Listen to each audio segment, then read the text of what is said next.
Wallace y Gromit regresan en una nueva película, producida por Netflix y llamada La venganza se sirve con plumas. ¿Y qué tal está esta película? ¿Vale o no vale la pena? Bueno, quisiera decirles en primer lugar que la animación está de 10. ¿Qué digo de 10? De 11. La verdad es que es increíble ver cómo ha evolucionado Artman y cómo se apoyan de la tecnología para seguir dando un paso adelante en cuanto al estilo, la propuesta visual, los colores y sobre todo los movimientos de animación, así como el uso del frame rate. Esto me parece bastante interesante y sobre todo fue algo que me gustó mucho de la película. Y antes de continuar el video, no olvides suscribirte, comentar, darle like, suscribirte para más si te gusta el contenido del canal. Bueno, ahora sí, sigo con el contenido. Bueno, profundizando un poco en lo ya dicho, creo que la verdad triunfan mucho por seguir conceptos muy básicos pero bien ejecutados de la animación, así como la típica vieja confiable, ¿no? Digo, conceptos o principios como el carisma, otro que se llama squash and stretch o estira y afloja, que creo que es la traducción más pues cercana que puedo encontrar, la anticipación, el staging y sobre todo la acción secundaria pues acaban ayudando mucho, así como los movimientos en arco. Y sé que muchos estarán diciendo, bueno, pero ¿qué es esto de los 12 principios y cómo juega mucho a favor de la película? La respuesta es muy simple y es que le da mucha vida al universo. Por poner un ejemplo, movimientos de arco. Cuando vemos a Wallace bañándose por los tubos automáticos de su casa,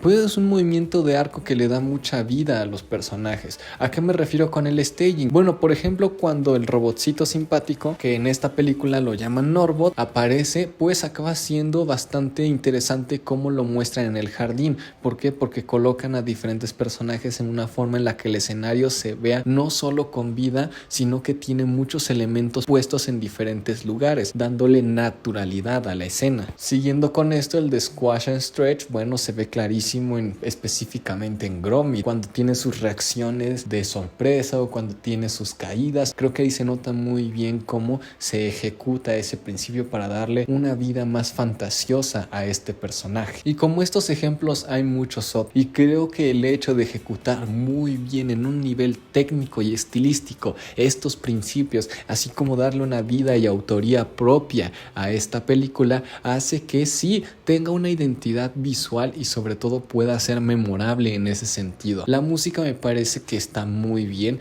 no porque refuerza las escenas, sino porque aporta muy bien, por ejemplo, a las escenas de persecución, porque tiene ese toque de comedia pero también de acción. Entonces, repito, ayuda mucho a este tono que intentan construir. Por su parte, las actuaciones de voz, tanto en latino como en el original, pues están bastante bien logradas. Tú sí te crees que esos personajes, especialmente Wallace y bueno, los policías y así, hablen de esa forma. Incluso Norbot tiene un acento en el doblaje muy bien hecho. Y como último punto, yo quisiera decir que la fotografía es algo que yo destaco increíblemente en esta película. ¿Por qué? Porque apoyada por un diseño de producción y sobre todo por una ejecución correcta de los principios de animación, ya sea en los personajes o en el entorno, la fotografía se potencia a un 200%. Escenas muy interesantes como cuando está Feathers introduciéndose a nosotros, que es desde las sombras y cómo se acerca a cuadro, o la escena final del tren que está llena de vida y grandemente iluminada,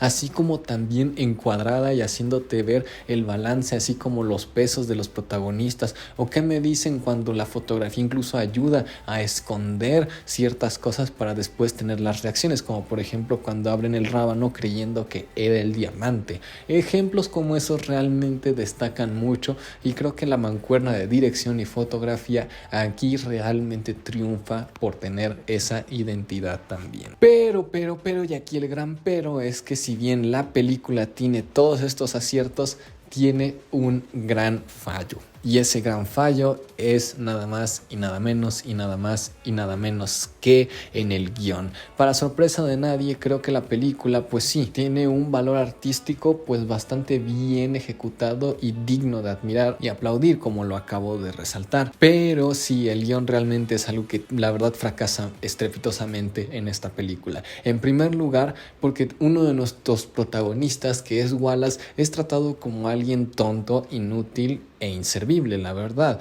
Alguien que no aporta nada a la trama y que lo puedes quitar y la historia sigue siendo la misma. Y eso que la película se llama Wallace y Gromit. Entonces realmente el peso de nuestro coprotagonista en la trama pues se reduce a cero. Se reduce a incluso ser un estorbo y hasta ser alguien que acaba atrasando la trama en muchos momentos. Ya sea porque sus decisiones o su forma de hablar, ojo, no la forma del doblaje o la actuación de voz, sino los diálogos que emite el personaje. Son bastante ridículos, con todo respeto, y acaban hasta cayendo gordos, porque o repiten algo que acabamos de ver o porque realmente intentan hacer algún comentario, por así decirlo, chistoso, pero que acaba siendo ridículo a mi juicio. Creo que también algo que le afecta mucho a la película es que dependen mucho del villano. Ojo, y no me lo tomen a mal, hay películas que funcionan bastante bien con esta dinámica, pero repito, si tu película se llama Wallace y Gromit y realmente el peso de las decisiones que tienen nuestros protagonistas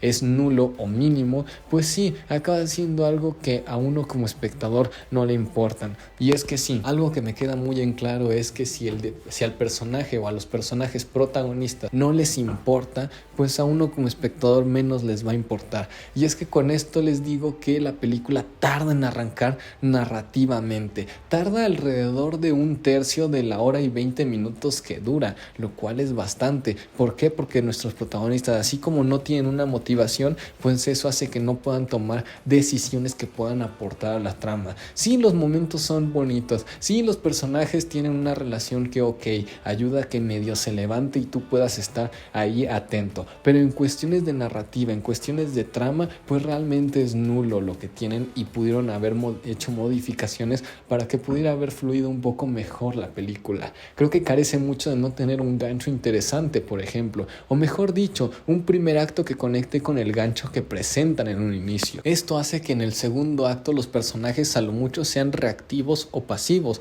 cosa que, repito, narrativamente no ayuda porque pues no tenemos a alguien a quien seguir o como mínimo un viaje con el cual nosotros podamos empatizar como espectadores. Además, el hecho de que muchos personajes estén caricaturizados les juega muy en contra, no solo a Wallace, sino al inspector de policía que, perdón Nick Park, pero se me olvidó este personaje tan olvidable que hiciste, pues realmente está bastante, ni siquiera llega a ser un personaje unidimensional, ni siquiera acaba siendo un comic relief, porque a decir verdad tampoco da mucha risa. Y repito, al no tener personajes con motivaciones claras, pues realmente haces que tu historia se active hasta pues a lo mínimo la mitad de la película. Y ojo, la verdad es que, repito, sigue teniendo cosas interesantes. El villano Feathers realmente remite mucho a esos antagonismos de James Bond.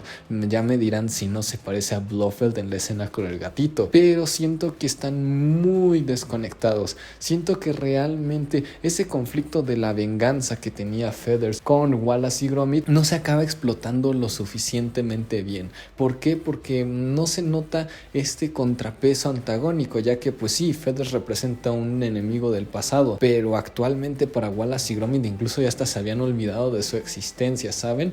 No es como que hubiera un vínculo más allá que pudiera hacer que nosotros como espectadores también pudiéramos sentir ese choque que, repito, aunque sea comedia, aunque sea algo infantil, pues pudo haber sido interesante y pudo haber sido algo que hubiera conectado muy bien muchos puntos de la trama. Pero bueno, déjenme saber lo que opinan en la caja de comentarios. ¿Les gustó o no la película? ¿La verán o la dejarán pasar? Yo recomiendo que sí la vean desde un punto de vista de realización en cuanto a la animación, pero si esperan una historia que esté pues mínimamente bien o que siga la calidad de otras que han hecho en Aardman, específicamente en Nick Park, pues déjenme decirles que sí los va a decepcionar bastante. Pero bueno, ahora sí, los estaré leyendo en los comentarios y yo me despido, no sin antes desearles un gran 2025 en este primer video del año, agradecerles por haber estado el año pasado y por seguir en este, que vamos por más videos. Y bueno, ahora sí, no dejen de ver cine.